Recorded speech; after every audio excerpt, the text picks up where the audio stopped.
Amado e querido Deus, ajuda-nos, pelas misericórdias de Cristo, a entregarmos a Tua palavra, não segundo linguagem persuasiva, de sabedoria humana, mas pelo poder de Deus, pelo Espírito de Deus, que é Espírito de revelação. Que o Senhor, ó Espírito Santo, possa nos convencer do pecado, do juízo e da justiça, e trazer sobre cada um de nós verdadeiro avivamento em Ti, que possamos nos avivar no Senhor, que possamos, sendo cheios do Espírito Santo, testemunharmos a respeito de Cristo e sermos usados nos dons do Espírito para a edificação da Tua igreja, Senhor, de todo o corpo em amor. No nome de Jesus Cristo. Amém e amém, Pai. A Deus seja a glória. Nós temos visto Deus operar em nossos dias. Há muitas pessoas que estão com a sua visão, eu diria, mal direcionada, e veem apenas coisas tão negativas, tão terríveis até mesmo para a nossa realidade.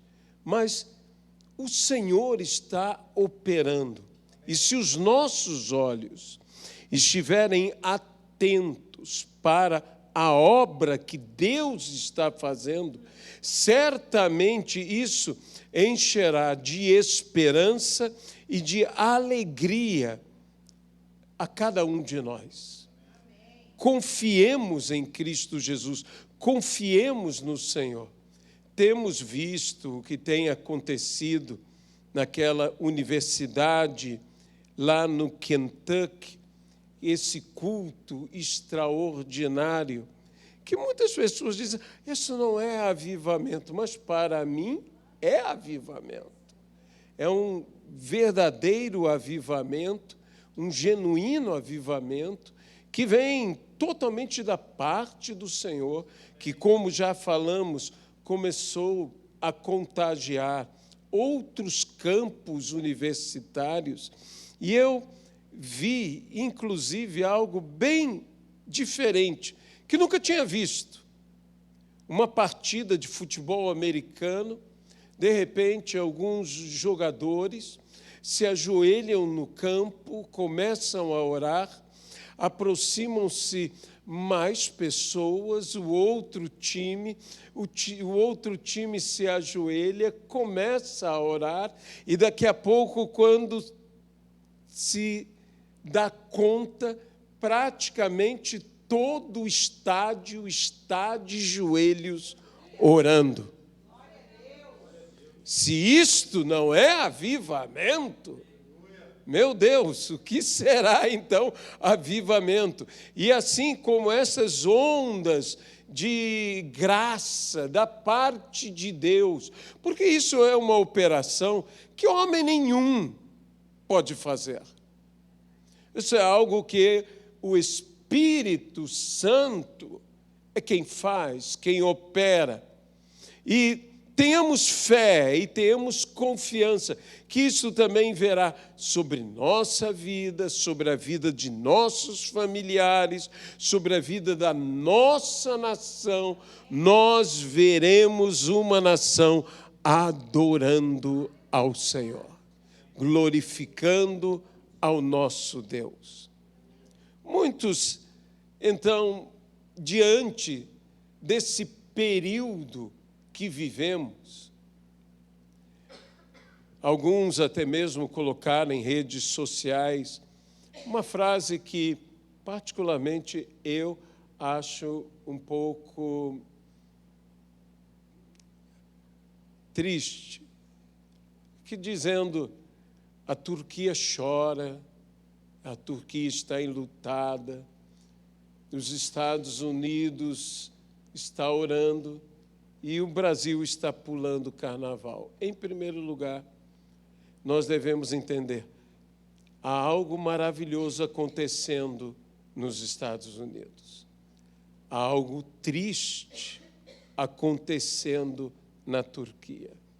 Mas saiba do seguinte, se na nossa nação existe essa celebração que não é exclusiva da nossa nação, mas nós sabemos como ela o é na nossa nação.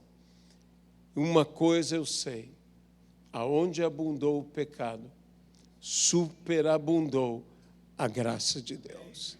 E nós veremos a graça de Deus operando na nossa nação de forma superabundante. Por quê? Porque, de fato, há pecado em nossa nação, como há pecados em outras nações. Mas saibamos de uma coisa, Deus ama a nossa nação. Deus ama a nossa nação. E essa é uma nação que tem um bom coração. Essa é uma nação que crê. Uma das coisas que mais me chama a atenção sobre a nação brasileira, que a nação brasileira é uma nação de pessoas que creem. Eu diria uma nação de fé. É uma nação extremamente religiosa. É uma nação em que há inúmeras religiões, mas que as pessoas querem crer. Podem estar equivocadas naquilo que creem, mas cumpre a nós levar o Evangelho a estas pessoas, entendendo que essa é uma nação cujo solo é terra fértil. E se lançarmos a semente, certo que essa semente há de prosperar. Como falamos, citamos, inclusive domingo pela manhã, falando sobre alegria, falando sobre celebração, falando sobre felicidade acima de tudo. Eu gostaria de convidar você hoje, nesta quarta-feira, a abrir a sua Bíblia num texto bem especial, que é um texto que nos fala sobre a felicidade. Sobre a felicidade. Esse texto foi chamado pelo Dr. Russell Shedd, que já está com o Senhor, num livro memorável de uma série de estudos deste doutor na palavra, que ele intitulou A Felicidade Segundo Deus. Como seria a felicidade segundo Deus? E para espanto de muitos, o Dr. Russell Shedd baseou toda a sua série de estudos. Obviamente que nós não vamos fazer uma série de estudos agora, aqui, nesse diminuto tempo que possuímos, mas já citando no texto que se encontra no Evangelho segundo Mateus, no capítulo de número 5, do versículo de número 1 ao versículo de número 12. Vendo Jesus as multidões, subiu ao monte e, como se assentasse, aproximaram-se os seus discípulos. E ele passou a ensiná-los, dizendo: Bem-aventurados os humildes de espírito, porque deles é o reino dos céus. Bem-aventurados os que choram, porque serão consolados. Bem-aventurados os mansos, porque herdarão a terra. Bem-aventurados os que têm fome e sede de justiça, porque serão fartos. Bem-aventurados os misericordiosos, porque alcançarão misericórdia. Bem-aventurados os limpos de coração, porque verão a Deus. Bem-aventurados os pacificadores, porque serão chamados filhos de Deus. Bem-aventurados os perseguidos por causa da justiça, porque deles é o reino dos céus.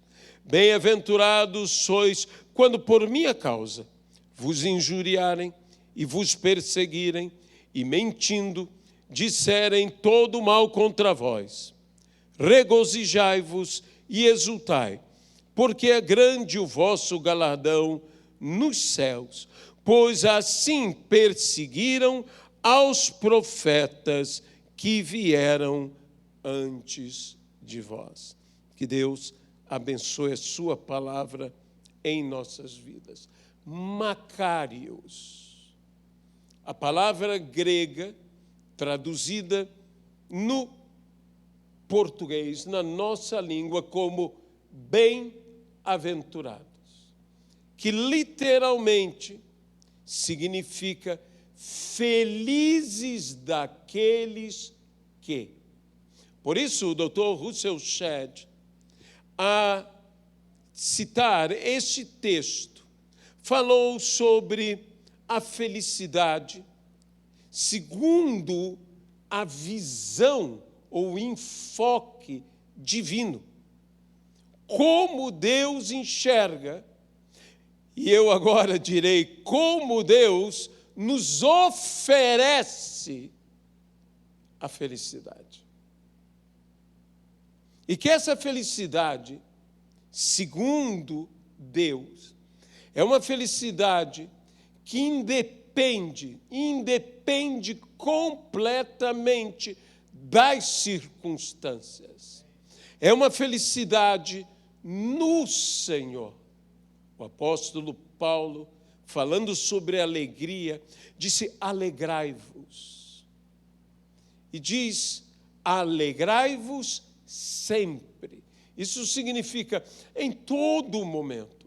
No momento em que é propício a alegrar-me e no momento que não é propício a alegrar-me. Porque há hora para alegrar-se, há hora para entristecer-se. Aquele que está alegre, cante louvores. E aquele que está triste, ore. Mas assim como eu não devo deixar de orar, simplesmente porque estou alegre e não estou triste, também não devo deixar de louvar, simplesmente porque eu estou triste e não estou alegre. Eu devo, em todo o tempo, orar. Orai sem cessar. Mas também a Bíblia diz: alegrai-vos sempre.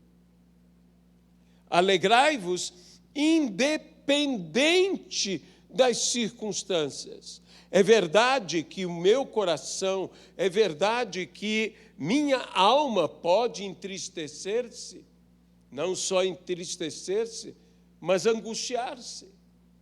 Ficai comigo, disse Jesus, porque a minha alma está angustiada até a morte. Ora, a angústia de Jesus, Santo de Deus. E eu diria que muitas vezes o que nos falta é, talvez, também aprendermos a nos angustiarmos com Jesus. Pois a Bíblia diz: alegrai com os que se alegram e chorai com os que choram. Mas volto eu ao tema que é a alegria conforme Deus.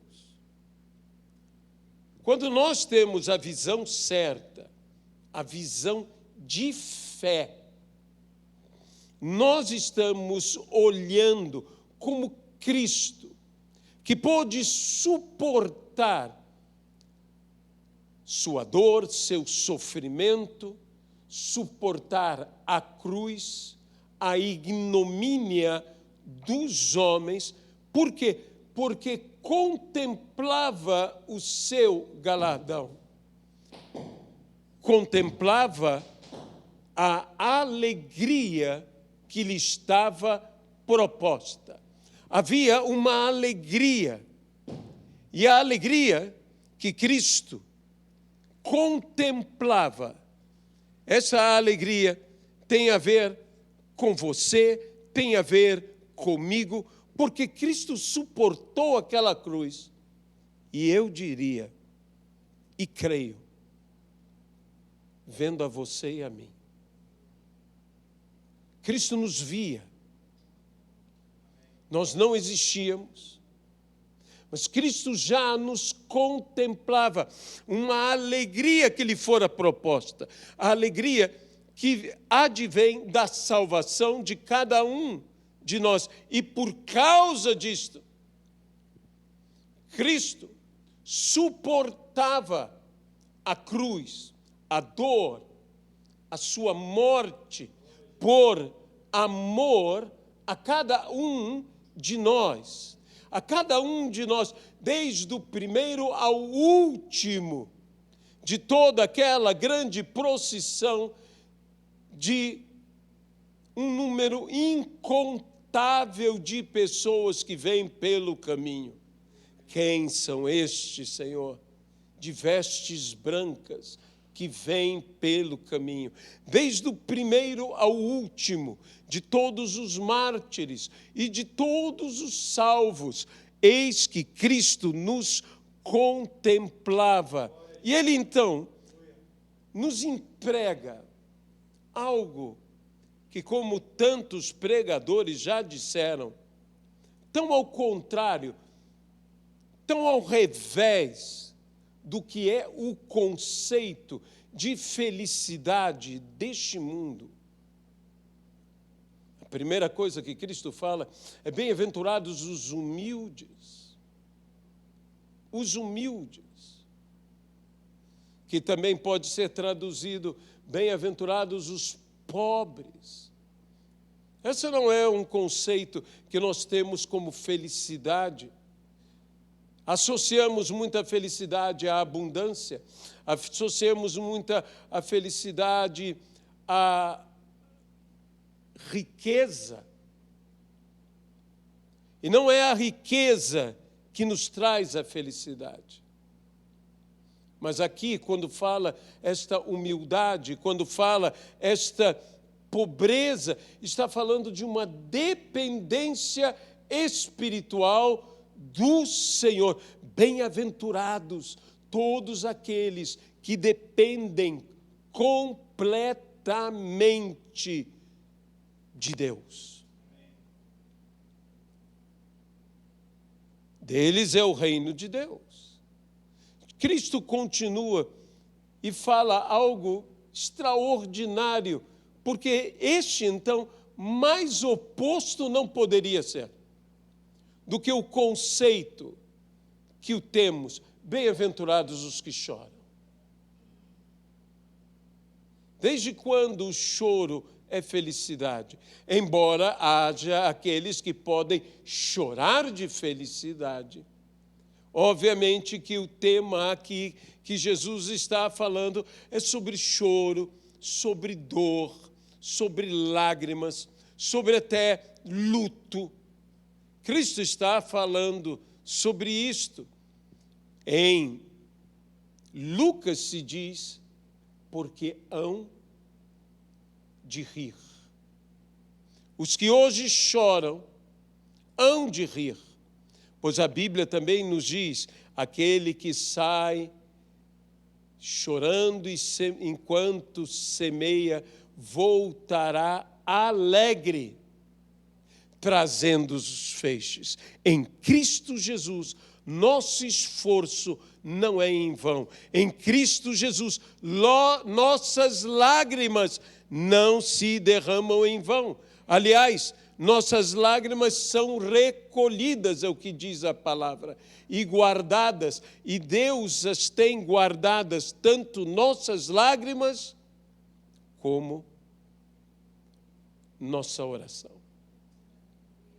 Assim, da próxima vez que você tiver que chorar, chore. Chore. Se você tem que chorar, chorar pelo teu filho, chorar pelos teus pais. Se você tem que chorar por um amigo, chore. Porque suas orações e suas lágrimas não serão jogadas fora. São preciosas. A palavra do Senhor diz: serão consolados, receberão conforto, receberão consolo, receberão instrução, receberão da parte do Senhor condução, serão fortalecidos no Senhor. Deus não nos deixará chorarmos em vão. Bem-aventurados os mansos, porque herdarão a terra. Normalmente nós imaginamos que são os violentos que herdam, são os violentos que tomam, são os violentos que se apoderam, mas aqui a Bíblia diz: bem-aventurados os mansos, porque herdarão a terra. Ainda, de uma forma mais radical, Cristo diz: bem-aventurados os que têm fome, bem-aventurados os que têm sede. Se há algo na vida que não nos alegra de forma nenhuma, e a Bíblia diz: não há nada melhor para o homem do que comer e beber.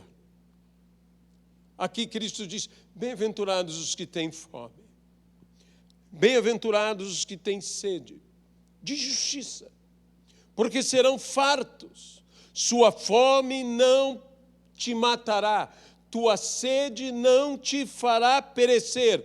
Antes você será atendido na medida da sua fome e na medida da sua sede, e não somente será atendido, mas Deus te dará com sobra, porque você será farto. Farto é como aqueles que comeram dos pães e dos peixes, e a Bíblia diz: e se fartaram. E acrescenta a palavra: e sobrou. Não só sobrou, mas a expressão em português é sobejar, sobrar em grande quantidade. Deus não te dará no limite da tua capacidade de receber, mas Ele te dará além da tua capacidade de receber, porque você será farto. Farto. Bem-aventurados os misericordiosos, porque alcançarão misericórdia. A palavra misericordioso aqui, aquele que se compadece, aquele que sente a dor do outro, aquele que tem um sentimento de estender favor a outro, a agraciar outra pessoa, como isso que nós estamos vendo. Sabe, eu digo que nós temos uma boa nação, uma nação tão interessante, a nação brasileira. Veja toda esta tragédia que infelizmente aconteceu no litoral paulista, como imediatamente pessoas de todas as classes sociais se mobilizam para quê? Para ajudar, para contribuir. Isso é um povo que tem um coração misericordioso. Não falemos tão mal da nossa nação. A nossa nação tem muitas virtudes. E como todas as outras nações, ela tem suas falhas. Ela tem seus erros. Como nós temos virtudes e temos falhas, temos erros. Mas pela graça do Senhor, aqui estamos todos. E o Senhor tem misericórdia de nós, e nós, já que Deus tem misericórdia de nós, como diz a parábola, não deverias tu também ter tido misericórdia do outro? Bem-aventurados os misericordiosos, porque alcançarão misericórdia. E os que alcançaram misericórdia têm a obrigação de serem misericordiosos. Bem-aventurados os misericordiosos, que mesmo sem terem sido alvos de uma graça, agraciam. Mas se somos agraciados, temos a obrigação de agraciar também. Aí então a palavra nos diz: bem-aventurados os pacificadores, porque serão chamados filhos de Deus. Temos nós, igualmente, de nos tornar aqueles que trazem a paz. O próprio Senhor Jesus disse aos seus discípulos: quando entrares em uma casa, saudai-a com a paz do Senhor. E se ela não for digna de receber a paz voltará para vocês. Nós temos que ser pessoas que, aonde cheguemos, venhamos a trazer uma presença de qualidade, a presença do príncipe da paz, aquele que reina com a paz, e a paz reinará.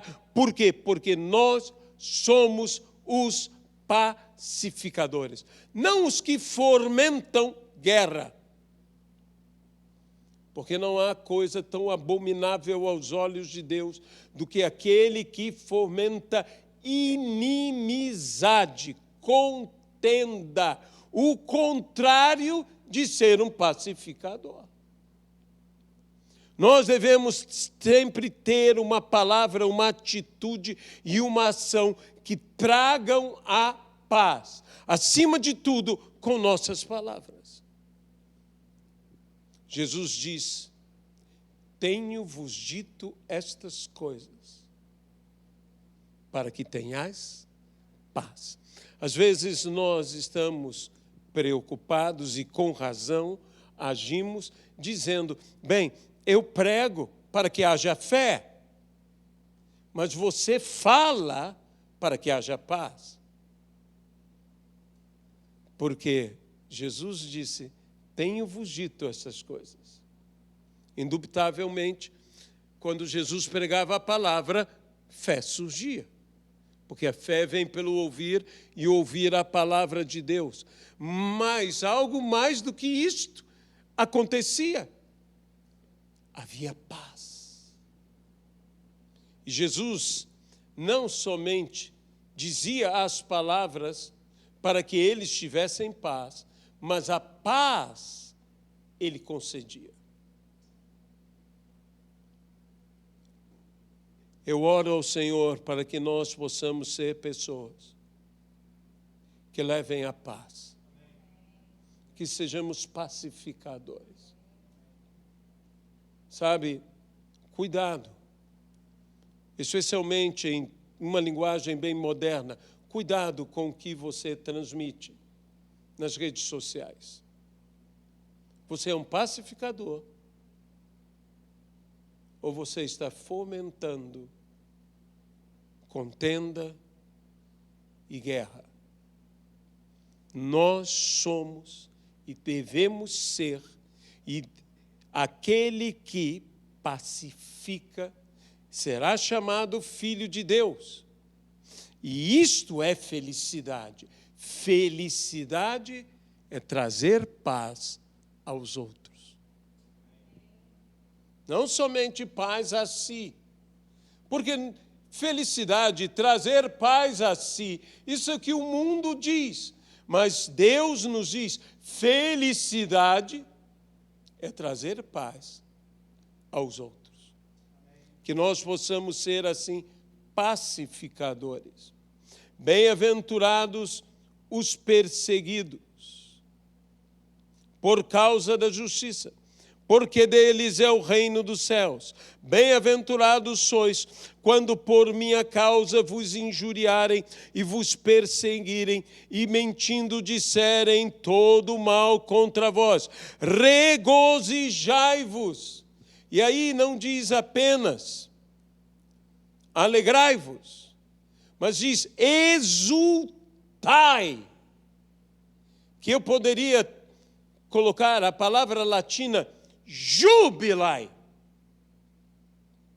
Explodam em celebração de alegria, porque é grande o vosso galardão nos céus, pois assim perseguiram aos profetas que vieram antes de vós. Vamos nos ater ao grande privilégio de sermos perseguidos. Perseguidos não é algo que eu queira ser ou que você queira ser naturalmente. Mas deixe-me dizer uma coisa. O apóstolo Paulo nos diz, quando vocês correrem, não corram de qualquer maneira. Comam como aquele que leva o prêmio. Pois muitos correm, mas apenas um leva a coroa. Correi de modo que obtenhais a coroa. Quando você corre, e você corre à frente de todos, tudo que os demais fazem é te perseguir. Um campeão, o vencedor, é perseguido pelos que vêm atrás dele. Você não é perseguido porque é um fracasso. Você não é perseguido porque você é o último.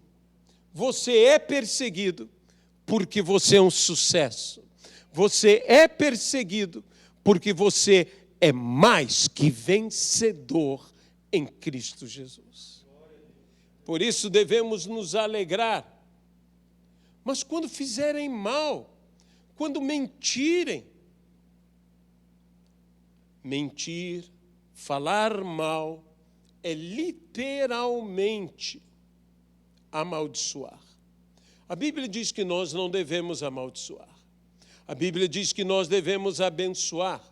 E para que nós abençoemos, nós temos que exercitar uma prática difícil, que é falar bem. Falar bem de outras pessoas. Falar bem da vida. Falar bem da igreja. Falar bem de algumas pessoas que eu não gostaria de falar bem. Falar bem é um exercício. Eu me obrigo a falar bem. Eu busco motivos. Gente, dependendo da pessoa, isso é um desafio miraculoso, poder falar bem. Porque há alguns que é difícil de... Pegue uma pessoa que te irrita e exercite falar bem. A Bíblia diz, não amaldiçoe, não fale mal, fale bem, abençoe.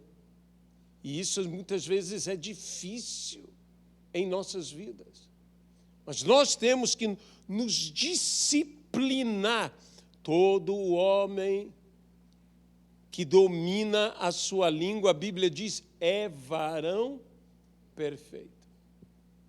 Você ilumina o teu corpo com um olhar perfeito. Se os teus olhos forem bons, todo o teu corpo será luminoso.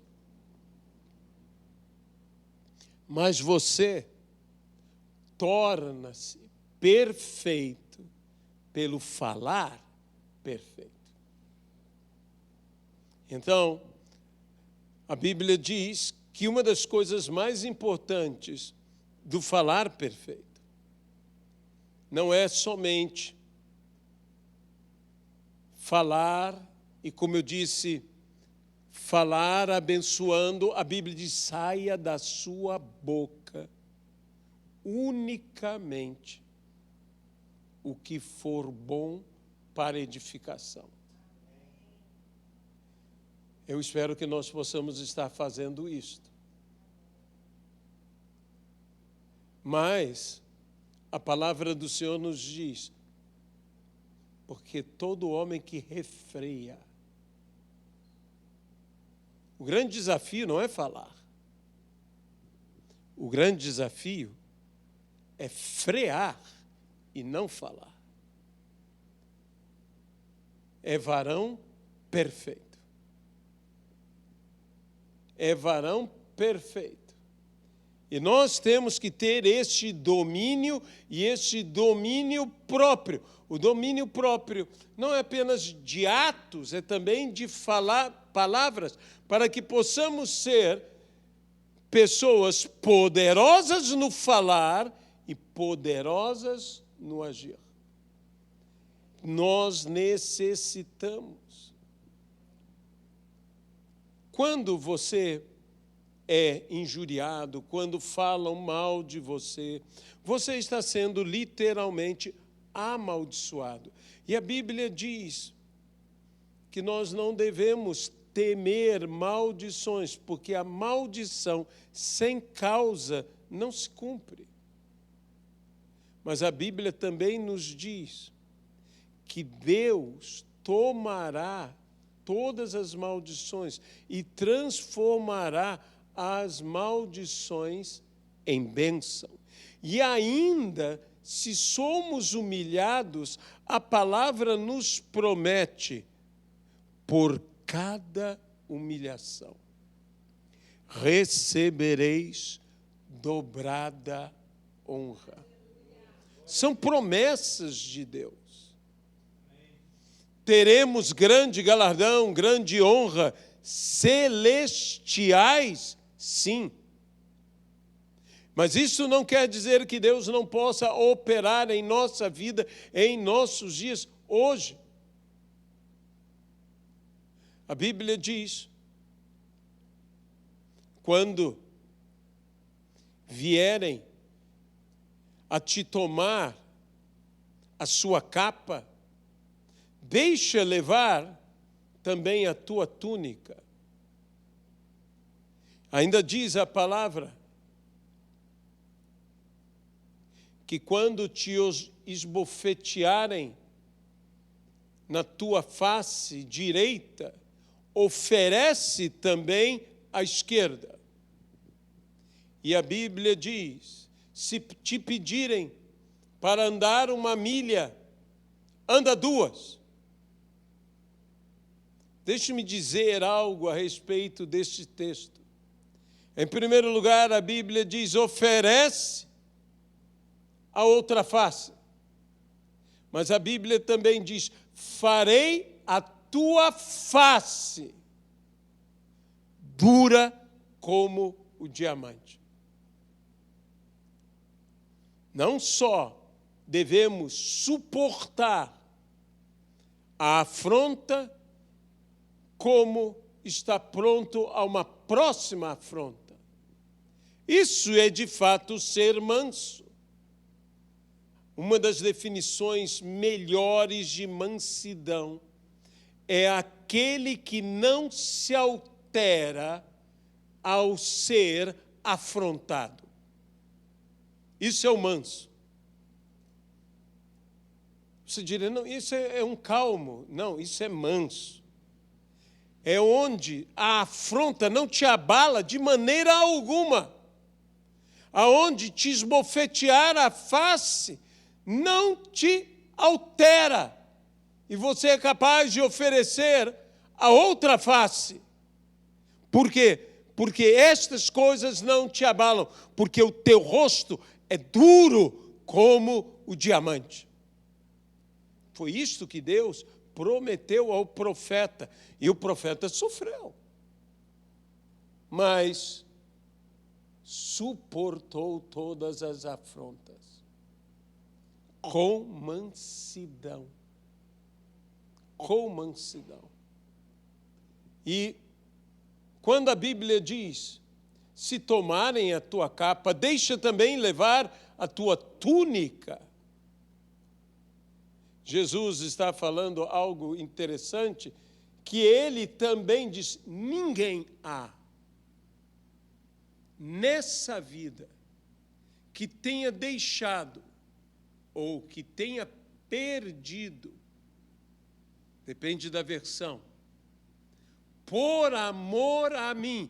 Porque uma coisa é levarem a tua capa. Outra coisa é você deixar. Deixa também que levem a túnica. Então, qualquer um que tenha deixado qualquer coisa, por amor a mim, que já nesta vida, e eu friso, nesta vida, já não receba 100 vezes mais. Quando Pedro disse, nós deixamos tudo por amor a ti, Jesus disse, olha, vocês não deixaram nada que vocês não tenham recebido algo muito melhor em troca. Muito melhor em troca. Disse Billy Graham, quando Deus nos pede algo, Ele sempre nos dá em troca algo muito melhor. Algo muito melhor. Que talvez nós não tenhamos consciência no momento em que isso está acontecendo. Deixa levar também a tua túnica. Quem tem a certeza da provisão e da fidelidade de Deus, não se preocupa com perdas, porque perdas com Deus viram lucro. Por fim, quando te pedirem para andar 1 milha, anda 2. Mas nós conhecemos a palavra do profeta que diz, voam como águias, correm e não se cansam, caminham e não se fatigam.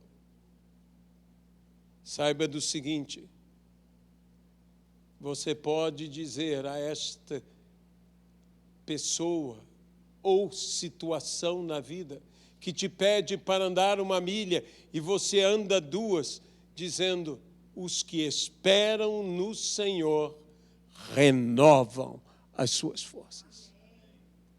Eu não só conseguirei, mas quando terminar, eu direi, ainda posso andar mais, porque o Senhor me renova. Senhor nosso Deus, nós entregamos ao Senhor essa palavra e pedimos ao Senhor que realmente possamos ser incansáveis. Possamos ser, Senhor, aqueles que confiam plenamente em Deus e sabem que todas as coisas cooperam conjuntamente para o bem daqueles que amam ao Senhor. E que Deus fará isso segundo o seu propósito em nossas vidas. Por isso, ó Deus, abençoa-nos. E eu te peço, Senhor, derrama do teu Espírito em todo esse bairro de Botafogo, em toda esta Rua da Passagem. Senhor, toca e toca e toca pessoas e mais pessoas. Vai, Senhor, por cada rua. Vai, Senhor, por cada praça. Vai, Senhor, em cada esquina. Sobe, Senhor, em cada edifício. Entra em cada vila, em cada casa.